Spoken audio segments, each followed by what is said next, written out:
Hello again. We'll give it a couple of minutes once more. There's always this awkward silence bit at the start, and I have to say we're just going to wait for the rest to come in. You're going to be fed up with me by the end of the day. So we've got I've got a lovely interview today with the lovely Claudine. We're going to be discussing top tips for coping in a crisis. God, I think I could do with some of that. But yeah, we're going to come on to that in just a minute. I'm going to give it a couple more seconds, just so some more people can filter in. I hope everyone's enjoying the session so far. The chat box and the Q&A box, again, is available. If anybody's got any questions, any comments, pop it in the chat, pop it in the Q&A. We'll keep an eye on it throughout, but we'll probably come to the questions at the end of this session. So we'll come back to anything that you guys might ask. We have a sponsor as well, 7 Events. Angeli will be coming on in just a second to do her sponsorship 2-minute pitch. Sorry, spoke too much already today. I've got 2 more of these. We'll get through it, it'll be fine. Yeah, so Angeli will be coming on in just a second. So if you have any questions for her as well, again, please pop them in the chat box, please pop them in the Q&A, and I'll come back to them at the end of this session. So, right. Before we come to Claudine, as I said, I'm going to bring on Angeli. Angeli is from 7 Events. She's the managing director. Yeah, over to you. Brilliant. Well, hi everyone, and thanks for joining us today. So as Charlotte said, my name's Angeli. I founded 7 Events about 11 years ago. We're based in Mayfair, and we have been helping lots of people out in this crisis with various things. So what I wanted to say today was kind of go through a few items that we could help you with in the future as events return back to normal. So what we do in normal times are normal conferences, team building, away days, award ceremonies. And I guess last year we had to pivot quite heavily into the virtual events world.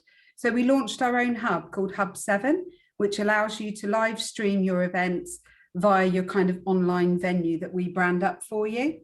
But what I wanted to show you was kind of what we do in normal times and what we're hoping to get back to later on this year. So let me show you our show reel.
Well, I hope you can see from there what kind of events that we normally do put together. And I think helping people out in a crisis during this time has been really pivotal for us. And we've helped people with virtual events online, whether it's trying to get your team motivated, sending out various gifts in the post.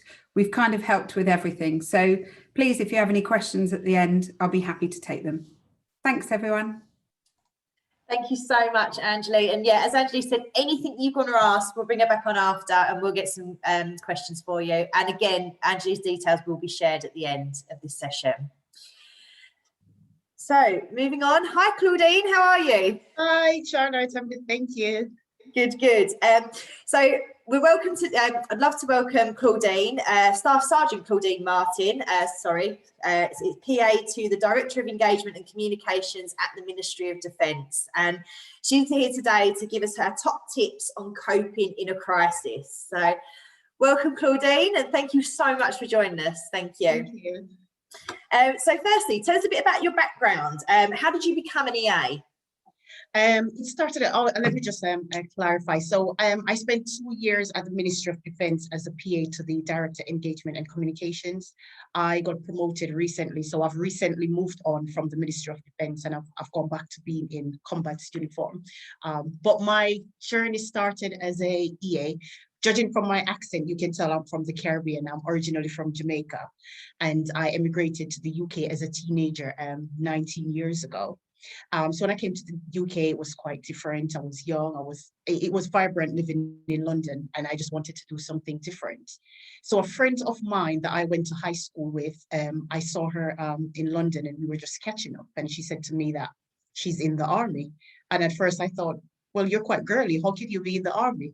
And she said, it's not like what you think. It's just the perception. So she sold it to me. It sparked my interest of wanting to do what she was doing. She was traveling the world. She was doing all these things. And I thought, I want to do this as well. So I went to the careers office. I signed up. I went through the recruiting process. And then I enlisted in the army. So I joined the army as an HR administrator, just doing the normal payroll, finance, and supporting the soldiers. And I think back in definitely in 2018, I was doing my annual appraisals. And normally at that time, you get the opportunity to express where do you want to go forward and what do you want out of your career. So I expressed to my line manager that I love doing HR, I love doing payroll, but I just want to broaden my horizon. I want to just experience something different. And she said, there's a PA role that's coming up at the Ministry of Defence. It's a 2-year post. I think you'll enjoy it. So I went for the interview. There were other applicants as well. I think it was about 4 or 5 of us. I went for the interview and I was successful. And that's how my journey started as a PA to the Director Engagement and Communications at the MOD. It's amazing. I mean, what a journey. I mean, it just happened, which is great. It happened, yeah. It's good. It was meant to be, meant to be. So what skills and experience from the military aspect of your career do you think have come in useful in your role as an assistant? I think one of the main things I would say that has come in useful in my role, 2 things. First thing is confidence. For the training that we've been through and all the training that we get going through the army, if you're one of those people who are shy and unconfident, you learn as you grow up in the army, you experience all of that, you gain all this confidence. And that's a useful skill that I've used, that I've applied in my role as a PA, because when you are confident and you can engage with people, people will believe what you're saying, people will understand what you're saying. Another useful skill for me is also diplomacy. As we know, the army has a rank structure, so you always have like a superior. And I think one of the things that you learn with your experience of going through all of that, you learn how to diplomatically do things. And with our role being an EA, you're like the forefront, you're a director, and you will have superior other directors that you will engage with. And there's sometimes you have to tell them that they can't do things. But that skill that I've learned from being in the army is that diplomacy of how to articulate that in the best way possible. I mean, there must be a few skills from the army, obviously. I mean, that's just 2 of them that you've brought into this day to day. And I mean, you mentioned confidence. I think that's a massive thing. And I think that's really important as well, especially moving into a new career. Yeah, it is. So in particular, what transferable skill has helped you cope with tricky situations? I think my first time when I went into the role, and I think this is one of the biggest transferable skills that's helped me, is the ability to stay calm under pressure. With our role being soldiers, you experience so many different things, and you have to have a clear thinking head. And I've used that transferable skill in my role as a PA when we know sometimes the VTC doesn't work. We know sometimes MS Teams, Skype, or whatever virtual means that we're using. Technology is just one of the biggest challenges I've experienced in the job. And I think the ability to stay calm and under pressure, especially when you're in a meeting room and you've got all your directors sat around a boardroom and waiting for this technology just to appear because they really need to have this meeting. You just have to stay calm and under pressure and have a clear thinking head just to execute what you need to do. Yeah, I can imagine. I mean, it must be really intense when you're sitting there and you're like, quick, get it all working. That's still similar with this, like the Zoom thing when something goes wrong. So during your military career, you've had stints guarding the Queen, is that correct? As well as touring places like Iraq. So what has been placed in we'll get there in a minute. What has been placed in dangerous situations and places given you in terms of your personal and professional skills and experience? Yes, so my first assignment, when I finished basic training back in 2007, my first assignment, I was assigned to the 1st Battalion, the Irish Guards, which they are a foot guards regiment and they guard the Queen.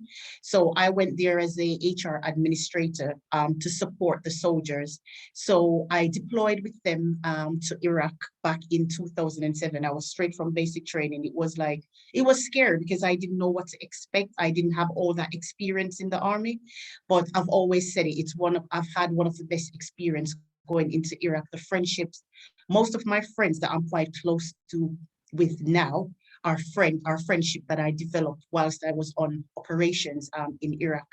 And I think my experience of going through dangerous situation tells you that it shows you who you are as a person, that no matter how difficult situations are, when it happens, you can get through it. And it's also a way of highlighting the bonds and the friendship you build with people when you're both going through a difficult time. Fantastic, thank you, Claudine. So you worked traditionally in a male-dominated environment. How have you found that? And what have been the challenges and how have you overcome them?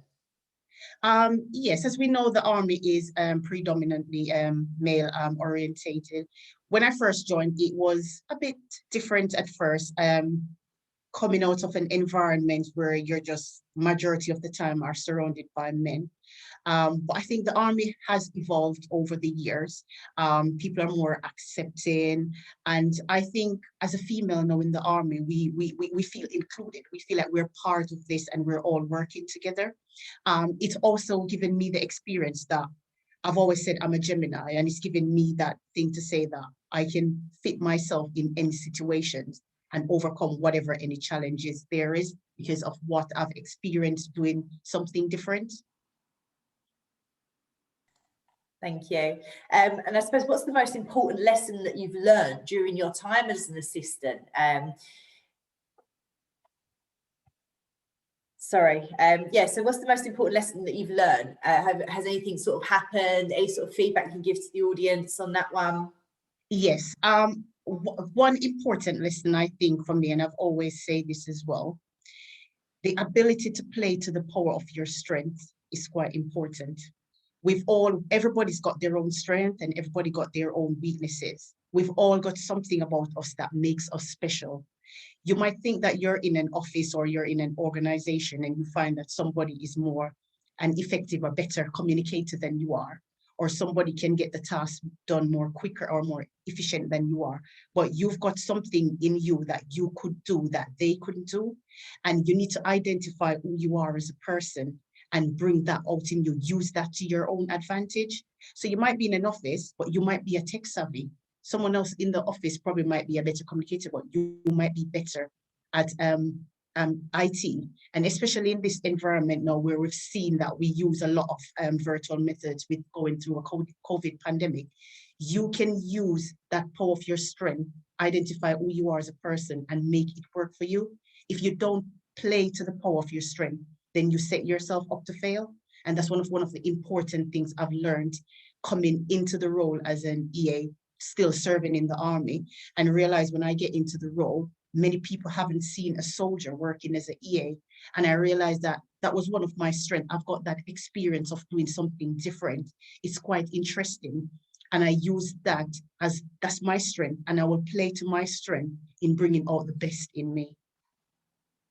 Brilliant, thank you. And I suppose, I mean, especially over the past year, it's been challenging for everyone, and we're still sort of living this pandemic at the moment, going into sort of 2021.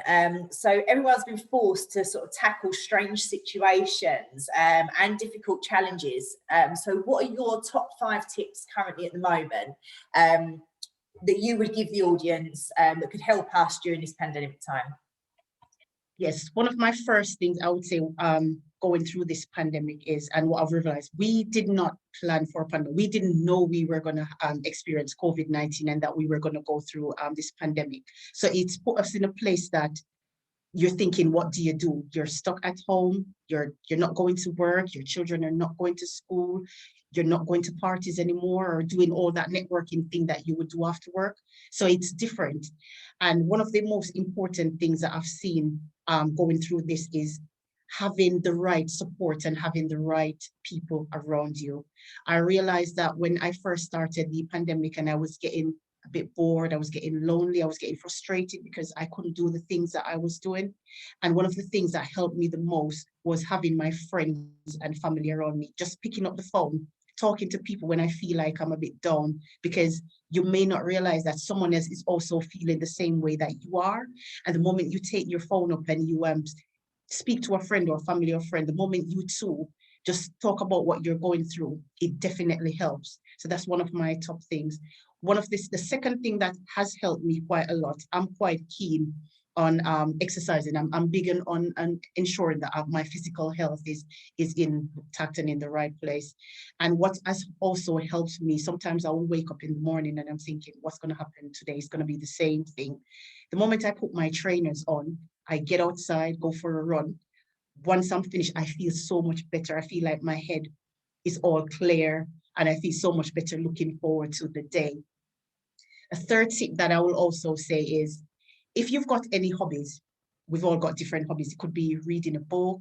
We could enjoy, I don't know, listening to music, anything that you like doing. That's your time as well to sink into what you like doing, because our lives have changed. You're probably not going to work anymore. Yes, most of us are still working from home. Some of us are furloughed, but whatever you like, it's your time to jump into that and do that more.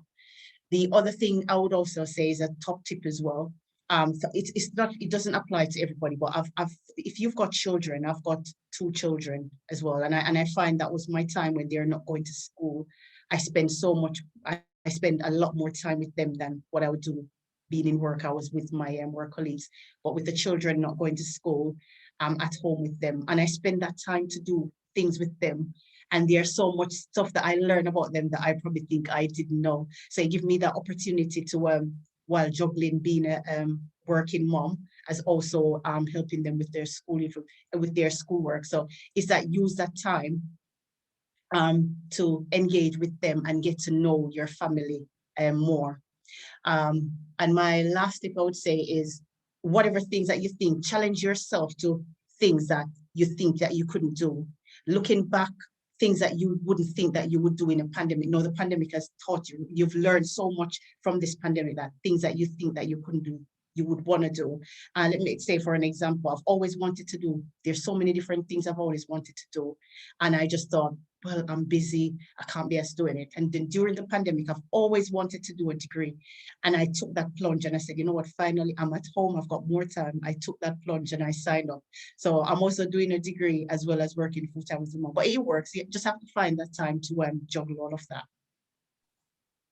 Brilliant, thank you. I mean, I did the same thing actually. I finished my level 6 diploma in marketing. So yeah, it was good times to do, actually be able to find the time to sit down and do that, whereas normally you'd be out about drinking and networking like we used to.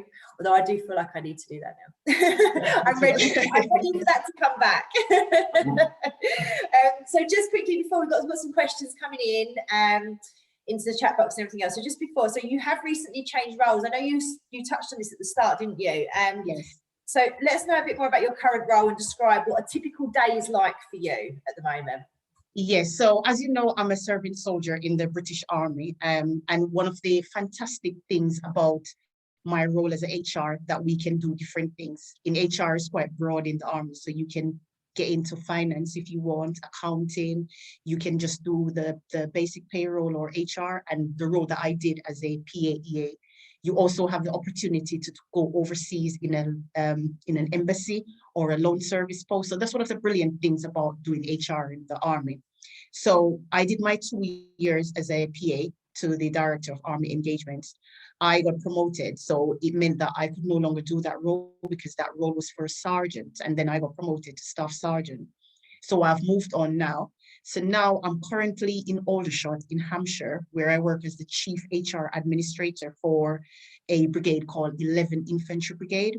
So they are the forefront of supporting the Southeast. So at the moment, with us going through a pandemic, that brigade is on the front supporting the Southeast of the area with vaccinations and all anything, supporting the NHS with anything. We are that part, that's what we do. So as the Chief HR Administrator, I ensure that my staff in my office, we provide effective administration to the staff who are working there, and also support any major activities that's going on in the Southeast. It's different, it's a different challenge, because it means I'm managing people, but I enjoy it. That's it, brilliant. And I mean, where you worked was an assistant before. I mean, we hear a lot about assistants and they do multiple roles. Is the HR role much different to what you was doing before? Or did you have elements of the HR role within being a PA? Because I know a lot of PAs, they end up doing everything when I speak to them. So yeah, so there were some aspects of the HR role that I did as a PA, because as the PA to the director, I was the one who had to ensure that all his HR related stuff like payroll, I had to engage with the HR office in the MOD to get that done. But I'm also HR trained, so I can also do that. But we've got an office that does all of that. But it was very different because our role in HR is we've got a payroll system, an HR system that we used to do. We manage everything on there, like payroll, finance, administration, documentation, everything for a soldier. But when I started as a PA, I no longer had access to that system because I was doing diary. My main job was diary. I've never had that experience of doing the diary. So I had to learn it from my line manager that teach me how to understand how to set up meetings, how to be quite proactive and quickly reacting to situations. But I've always said I've enjoyed, that was one of my most enjoyable posts that I've done in my 14 years in the Army. It's different. I love it, and I would definitely recommend anybody who's got that ambition to do it, to go for it, challenging yourself. You just have to know yourself in this profession, and I would definitely recommend anyone doing it. Brilliant. So we're going to go to some questions now, and in the Q&A box, Megan's put, Claudine, I'd love to know if you have any tips on how to stay calm under pressure. It's a good one. I think we'd all like to have that. Thanks, Megan, for the question. I would say one of the best tips is just always remember that's your role. Don't think about what people are thinking and or just worry if people are looking at you. Just keep your head clear. Don't think about the task too much. Just think about what you need to do, the objective of what you need to do. So if your task is to set up a meeting for a VTC and setting up a bridge, but then you realize that the bridge is not working, just remember you're not alone. You always have someone that you can ask. And that's the thing I always do in the back of my head. I stay calm and tell myself, well, I don't know what someone else might do. So I always ask a question, because the moment you stay calm and your head is clear, you think better and you react better to things. So my best advice in terms of that to react is to keep yourself calm, to have a clear head, and always remember that if you don't know something, someone else might know. And we're a team. We're not there as a one-man person. I know that the PA role can be isolating, but just always remember we're not a one-man person. There's always, if you're unsure of something, just ask someone else, and that would be beneficial. Thank you, Claudine. So I'm going to always over to the chat now. So Jo, she completely agrees with you. Exercise and hobbies, they've got her through working at home. It's got through most of us, hasn't it? Working from home, the exercise. It's just find the motivation to actually get out there and do it. That's one thing I struggle with. I'm like, oh, I don't want to. But you do. You're right. You feel better once it's done. So we've got another question here. So how have you juggled homeschooling with working? Do you have any tips at all? Yes, I'm going to be honest. When I first started doing it, it wasn't easy because, like I said, we weren't prepared for this. It's not something that I've done before, so it wasn't easy at first. But what I did was I had a chat, because there was one point it was a bit hard, and I had a chat with my daughter's school, and I said, I'm working from home. I've got all these Skype meetings and MS Teams meeting, but yet my daughter has all these schoolwork. We're not having the teacher to support her. She needs my support. I had a chat with her. She gave me a little bit of saying, you know, if it's something that I can't do in the time, just have a chat with her, which I did. And what I did was I also had a chat with my bosses, because if it's meetings where other people can attend and I don't have to be on it and I can get feedback from the meeting, I sort of manage my time between work and school and sort of prioritize what I think is more important in terms of I need to support my bosses in ensuring that the work is done, but I also need to support my children as well. So it's finding that fine tuning of sort of liaising with whoever you work with, as well as ensuring that you speak to the school and prioritize what you need to do. So ensure nobody's missing out, that your children are important as well, but work is also important too. True.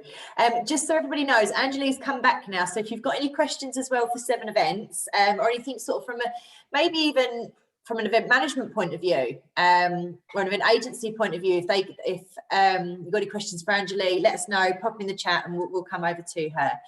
So we've got another one here as well. What's the best advice you've been given on coping during a pandemic, Claudine? I would say the best advice I've been given is knowledge, is knowing what's going on is quite important. So when the pandemic first started, I was like glued to the TV. I want to know what's happening. When is this going to over? What's the number? Some people find that probably not knowing it's better for them coping, but I like to be in the know so I can prepare myself for it. And that was an advice I got, and it worked for me. I like to have the knowledge of what's going on so I can prepare better and prepare my children for it as well, because my children ask questions. When are we going back to school? What's happening? And I like to know so I can then tell them as well. Thank you. I've got one more here, then I'm going to come to Romy, because Romy's is quite long. Romy, you're killing me here. It's a really long message, but it's fun. We'll get through it. Just before we come to that one, what do you wish you'd known at this time last year before we went to lockdown, apart from stocking up for toilet paper? That's a good question. Well, the pandemic has taught us that flexible working, it can be done. You can work remotely as well as hybrid working. So you can be in the office a few days as well, working from a few days. It wasn't something that was discussed amongst my employees. I was always in work every day. So if I had known that it would have worked, that it does work, hybrid working does work, it is something that I would have considered before this pandemic, because I'm able to still support my work, but also support my family in a sense that I'm getting both of that done. So if I had known that before we went through this pandemic, then I would have definitely considered it. Angela, I'm going to ask you the same question. Sorry, I've lost it now. It's been a long morning so far. We'll be fine. We get a break in a minute, so it's all good. I'll come back fine, I promise. So what do you wish you'd known at this time last year before we went to lockdown? I suppose homing in on what Claudine's saying, you know, as an employer, I too didn't understand possibly how good and how easy it is to be flexible and working, and how we can still feel like a team even though that we're not together. So I think for me, it's kind of really taught me that actually, if you trust your team and you've got a great team spirit going, then actually it doesn't matter where you are. I just think it's important though that if you are working from home, that you keep in good comms with everyone. And I know that some companies find that harder to do. Us, we have coffee mornings, lunch breaks, drinks, and then more drinks. So, you know, we just make sure that we're always talking to each other. And I think, you know, whilst I've got 2 children and I'm at home and I'm a busy person, I appreciate that a lot of other people live on their own, maybe don't have those people to talk to, or have a garden space, or have the ability to go out every day. So it's kind of just making sure that you check in on people in a nice way and kind of make sure that everybody knows they've got somebody to talk to. Thank you. Just quickly here, I know Romy's put something in the chat box for us. She's very passionate about mental health. She held a webinar with the PA Club yesterday with loads of tips and suggestions on how to promote positivity through the pandemic. She's really enjoyed this session and appreciate that not everything is possible, but it is important to make time to think things through, look on the bright side and try and stay positive. I mean, I think we'll all agree there with that one. making a point of recording one event a day, which makes you feel positive or grateful for breathing. Might not work for everyone, but it's definitely worth a shot. So anyone wants to sort of have a quick read through that, have a little look in the chat box. It's all in there. There's some great tips there as well. Angelique, from an events point of view, because obviously like it was a big crisis, wasn't it, with the pandemic? I mean, have you got any tips for the audience in regards to that sort of sense, if that makes sense? Sorry. Well, yeah, it makes sense. But I think the tip for us is a lot of companies decided to bury their heads in the sand and not communicate with their staff and not do some of the normal things that they were doing. And I think mainly because they felt like better times were going to be coming much sooner than they have. So I think what we saw towards the end of last year were lots of PAs and lots of other people contacting us to say, do you know what, we haven't really thought about Christmas because we thought it'd all be open. So we did so many events around Christmas time to help build that staff morale. But I think then when we got to January, it got to the place where actually, okay, we've done the team build. We now need to communicate and have a plan for this year because we're probably not going to be together in the office again. So I think when we launched Hub 7 as our online platform, that's really helped people to facilitate doing those kind of catch-ups. And it doesn't always have to be a boring death by PowerPoint. It can be just getting together. It can still have the team building. We've done sort of yoga mornings for various companies, smoothie making, just things to get people together again, but also not always on a Zoom call or a Teams meeting, to try and elevate that and give them kind of a different experience for the day. So that's really helped in inspiring people to make sure they keep in contact, because mental health is so important. And part of that is keeping in good comms and making sure that people are not getting anxious about their own careers or where the companies are going because nobody's really updating them. Thank you. I mean, Claudine, have you got anything else that you'd like to add at all? Any more sort of top tips, anything else that you can share with the audience? I mean, what about from you from an events point of view? You must have had to, what did your boss say? How are you going to motivate your staff? We're going to do an online quiz. How many quizzes did you do? I think one of the very important thing I would say in terms of dealing with mental health through the crisis. I know we've always said about there's this stigma that's attached to it. People are too scared to open up. People are too scared to talk about it. But the important thing is not to bottle it up. Even if there's always someone that you can speak to. If you're scared to speak to friends or family, there are helplines out there. There are a lot of mental health helplines that are out there that want to help people. So the important thing is whatever you're going through, don't bottle it up. It's important to talk about it. Absolutely. That's good advice. Does anybody else have any other questions, or does anyone else, Claudine, Angeline, do you want to add anything else to this session? Or we all a couple of seconds, see if anyone else. We've got a little bit of a break now as well. So the next session is another panel debate, and that's on at 1:30. So we've got time to grab some lunch, grab some food. I think I might need a break as well. I'm stuttering all over the place. I'm so sorry. You'll be fine. So yeah, thank you so much again for the attendees. Thank you, Claudine. Thank you, Angeli. Again, video will be sent round. Contact details will be sent round as well. So if you want to go direct to either of the ladies on this session, you're more than welcome to. Okay. Yeah. Thank you, everyone. Thank you, everyone. I'll see you soon. Take care. Yeah, bye. Bye. Bye.